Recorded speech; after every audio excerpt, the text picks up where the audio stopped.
Hoje nós vamos entender sobre o otimismo trágico na perspectiva da logoterapia. Eu sou Rebeca Dantas, psicóloga clínica, e queria te pedir para você aproveitar, já deixar o seu like, se inscrever no nosso canal e compartilhar esse vídeo. Galera, eu não sei vocês, mas quando eu me deparei com esse conceito pela primeira vez, otimismo trágico, isso me gerou um certo estranhamento, né? Assim, duas palavras tão diferentes juntas, formando um conceito numa teoria. O que esse homem estava querendo dizer, né? E aí, assim, é quando o Frank realmente nos coloca para pensar e nos desafia. Mas antes, assim, da gente se deter mesmo ao conceito do otimismo trágico, eu queria que a gente pudesse compreender algumas coisas importantes para chegar lá, certo? A primeira delas é que para a logoterapia, o sentido da vida jamais deixa de existir. Ele pode até se modificar de situação para situação ou de pessoa para pessoa, mas ele sempre existe, ele sempre está ali na vida, independente das situações que possam atravessá-la. E Franco ele aponta três caminhos para a gente chegar nesse sentido, certo? O primeiro é criando um trabalho ou praticando um ato, né, através das nossas ações ali mais concretas nesse mundo, pode ser um caminho de sentido para a gente. Um segundo caminho seria experimentando algo ou encontrando alguém, um caminho mais vivencial, né, onde nós vamos estar experimentando coisas como bondade, a verdade, amando alguém. E o terceiro caminho é pela atitude que tomamos em relação ao sofrimento inevitável. E nós vamos nos deter nesse terceiro caminho e refletir um pouco sobre ele, né? O que Franco ele quis dizer com essa atitude e que sofrimento inevitável é esse? É exatamente esse trágico que nós estamos aqui falando, né? É um destino que nós não podemos alterar. É algo que não nos cabe realizar algum tipo de mudança, senão a nós próprios. Para a gente ver o que Frank ele fala exatamente dessa atitude, dessa terceira atitude, né, de adquirir sentido. Ele diz, no livro Em Busca de Sentido, página 79, o mais importante, no entanto, é o terceiro caminho para o sentido na vida. Mesmo uma vítima sem recursos, numa situação sem esperança, pode erguer-se acima de si mesma, crescer para além de si mesma e assim mudar a si mesma. E aí, assim, quando ele traz o caminho mais importante, ele está se referindo a um caminho sublime, a um caminho mais elevado, um caminho mais desafiador para esse ser humano. E desafiador por quê, Rebeca? Porque não há nada que possa ser feito para mudar a situação na qual ele se encontra. Né? Ele está diante do trágico da vida e ele não pode fazer nada diante desse trágico, senão tão somente mudar a sua atitude, a sua perspectiva, né? Como ele percebe essa situação. É um caminho que leva esse sujeito para vivenciar a sua humanidade de maneira mais profunda, né? Ele está ali se deparando com algo que ele não pode mudar e ele é desafiado a voltar-se para dentro de si, a buscar esses recursos dentro de si para lidar com a situação em questão. E aí, assim, não é porque essa situação, aliás, não é porque é um caminho mais pleno, é um caminho mais elevado, que é um caminho que deva ser buscado, né? Franco, ele não aponta como um caminho que deve ser buscado, mas que quando chegar, e se chegar, o que se deve se ater é a postura diante dele. E aí eu queria refletir com vocês, né, sobre essa atitude. Ok, nós temos que ter uma atitude diante de um sofrimento inevitável, né? A vida nos pede essa postura, ok, mas que atitude é essa? Né? Como nós podemos chegar até essa atitude? Quais são as características, né, dessa atitude que nós devemos ter diante do trágico? Como podemos, de maneira real, manifestá-la? Porque quando a gente fala teoricamente, parece muito bonito, parece muito, muito lindo, mas e na prática, né? Como seria isso? E aí eu queria que a gente refletisse um pouco mais, né? E é aqui entra o conceito de otimismo trágico, aqui que entra esse conceito mesmo, para a gente realmente entender do que se trata essa atitude, né? Quando o Franco ele trouxe essa palavra otimismo, ele estava se inspirando na palavra optimum, que vem do latim, que significa melhor ou um melhor, né? Então, ele estava pensando numa atitude, numa postura de tirar o melhor possível de cada situação dada, né? Se eu não posso mudar a situação, se eu não posso fazer com que ela se altere, né? E se essa situação me gera desconforto, então eu vou buscar tirar o melhor possível dela, né? Seria esse otimismo trágico a busca pela melhor postura diante de uma situação que não nos oferece possibilidade de mudança. Trata-se de expressar nossa melhor resposta mediante o trágico que atravessa a nossa existência.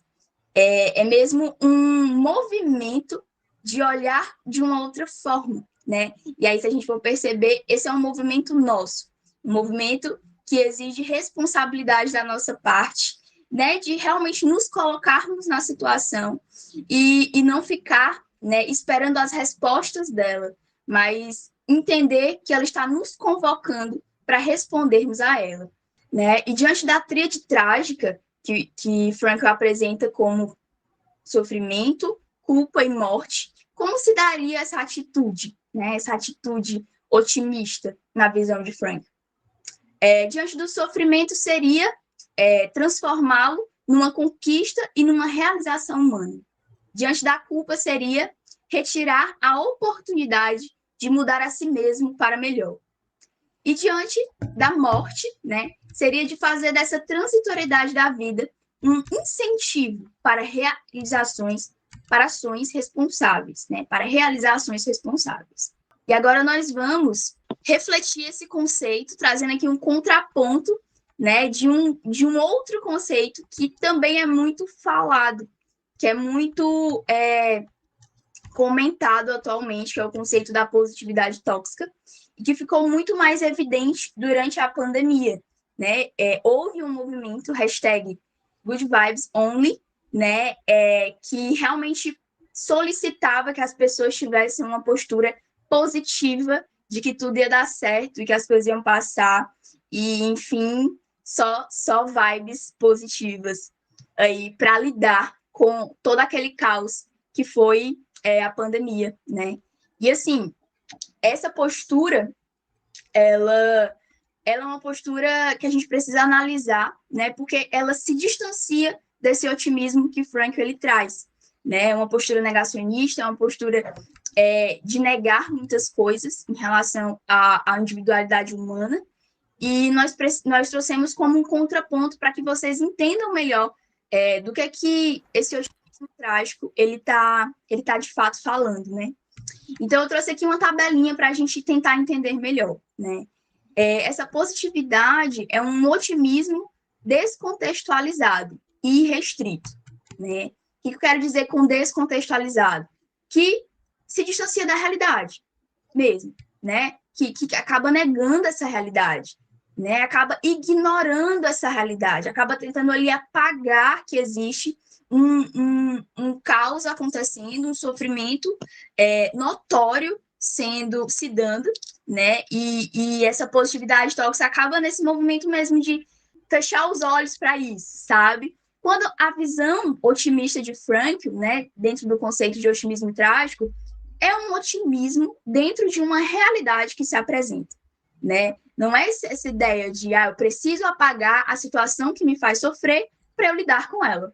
Não, né? Apesar da situação que me faz sofrer, né, eu apresento uma postura excelente, uma postura singular, uma postura de resposta para aquilo que me está sendo convocado ali naquela dor, naquele caos, naquele conflito, né? Uma outra característica da positividade tóxica seria desconsiderar sentimentos reais como angústia, tristeza e medo, invalidação emocional, né? Eu acho que todo mundo aqui já ouviu algo no sentido de fica assim, não, vai ficar tudo bem, né?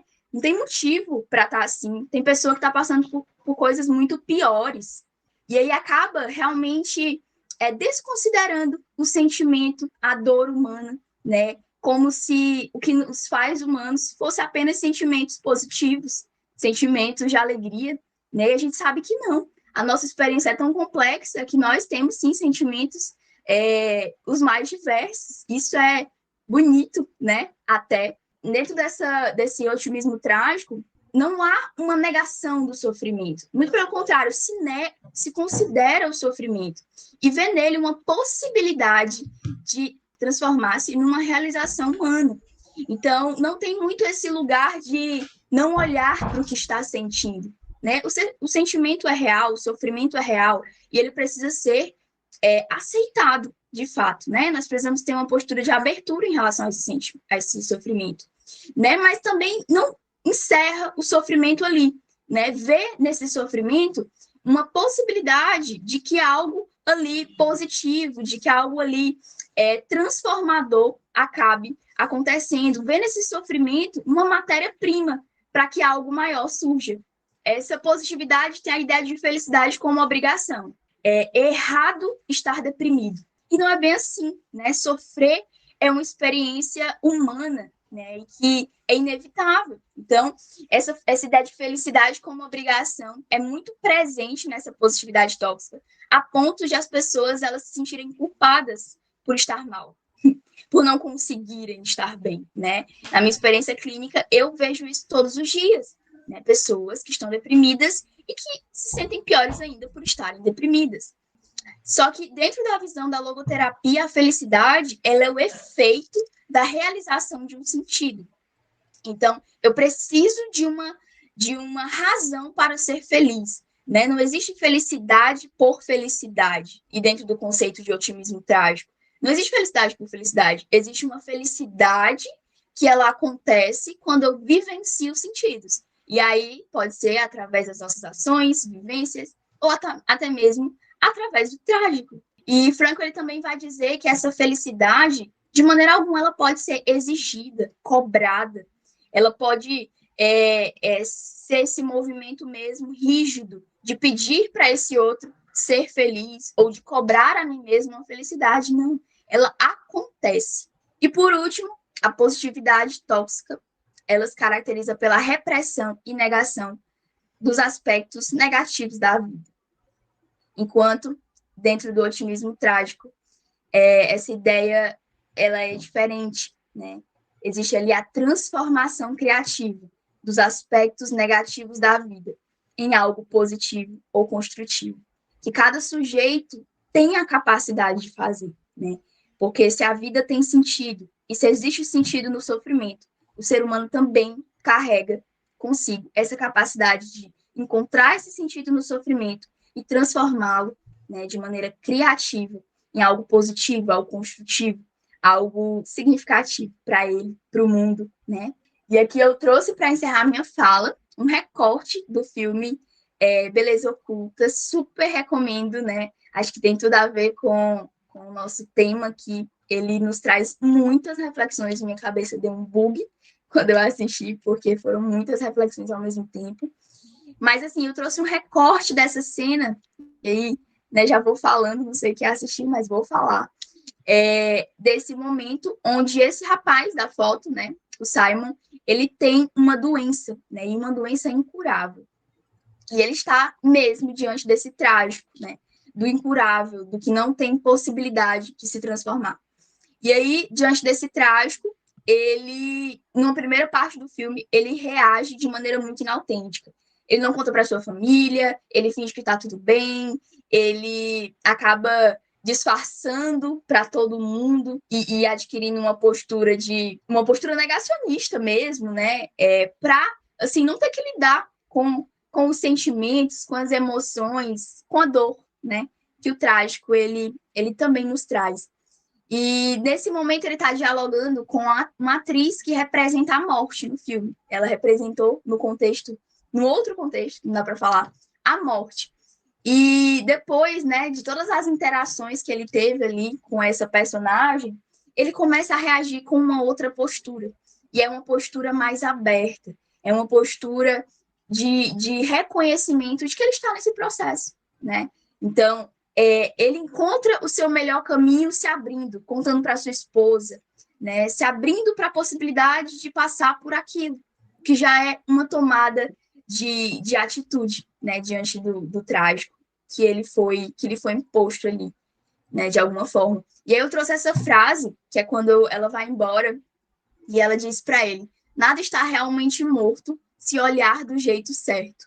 Eu achei muito massa, porque me fez pensar qual que é o jeito certo de olhar para o trágico, né? Será que existe um jeito certo de olhar para uma situação que eu não consigo mudar? Será que existe uma atitude certa?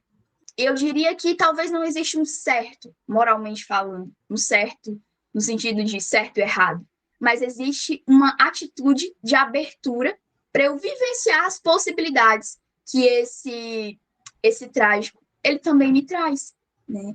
Então, talvez não exista um certo moralmente, mas existe um certo mas existe, na verdade, uma possibilidade de eu me abrir para realmente vivenciar aquela situação de maneira singular, como um ser único, né, irrepetível, que pode sim dar suas respostas e pode sim encontrar suas melhores respostas, até mesmo diante do trágico.